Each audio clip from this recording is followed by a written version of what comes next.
अध्याय 26 कथाभाग। कुंडलिकेची विनंती ऐकूनही असे गुपचूप लग्न करणे राजपुत्राला पटेना। तेव्हा कुंडलीने तिच्या गुरुचे स्मरण केले।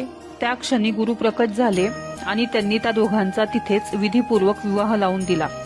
एवढे झाल्यानंतर ती तपश्चर्येसाठी निघून गेली। राजपुत्र पत्नीसह जाण्यासाठी घोड्यावर बसणार तोच पातालकेतू सैन्यासहित तिथे आला। मदालसा त्याच्यासह जाणार असे पाहून तो संतापला व उभयंतामध्ये घनघोर युद्ध झाले। शेवटी राजपुत्राने सैन्यासह पातालकेतूचा प्राण घेतला। त्यावेळी त्याचा भाऊ तालकेतू जीव वाचवण्यासाठी भयाने पळून गेला। राजपुत्राने आपल्या पत्नीसह गाल्व मुनीचे दर्शन घेतले व त्याचे आशीर्वाद घेऊन तो राजधानीत गेला। सर्वांना आनंद झाला। नंतर काही दिवसांनी एकदा राजपुत्र शिकारीसाठी वनात गेला। तालकेतूने ती गोष्ट जाणून व पूर्व वैर स्मरून वनात एक मायावी आश्रम निर्मिला व आपण साधूचे रूप धारण करून बसला। राजपुत्राने तो आश्रम पाहिला आणि आत जाऊन त्याचे दर्शन घेतले। तो कपटी आशीर्वाद देऊन म्हणाला की त्याला यज्ञ करावायचा आहे पण धन नाही, त्यामुळे तो काळजीत आहे। राजपुत्राने सांगितले की राजधानीत गेल्यावर तो द्रव्य आणून देईल।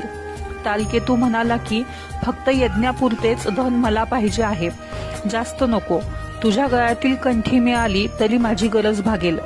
ऋतुध्वजाने कंठी काढून देताच मी वरुणाचे दर्शन घेऊन येतोच, तोवर तू थोडा थांब असे सांगून तालकेतू राजधानीत गेला।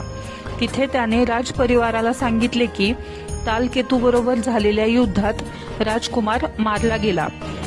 पुराव्यासाठी म्हणून त्याने ती कंठी समोर ठेवली आणि राजपुत्राच्या अखेरच्या इच्छेप्रमाणे ती कंठी त्याच्या पत्नीला द्या असे सांगून तालकेतू निघाला। तो वनात राजपुत्रापाशी गेला। राजपुत्राला आशीर्वाद देऊन त्याला जाण्याची अनुमती दिली। तिकडे राजधानीत मोठा हाहाकार उडाला। सर्वजण दुःखात बुडाले। अशातच मदालसा अग्निप्रवेश करून सती गेली। राजपुत्राने नगरात प्रवेश करताच विचित्र परिस्थिती पाहिली व राजवाड्यात येऊन पोहोचला।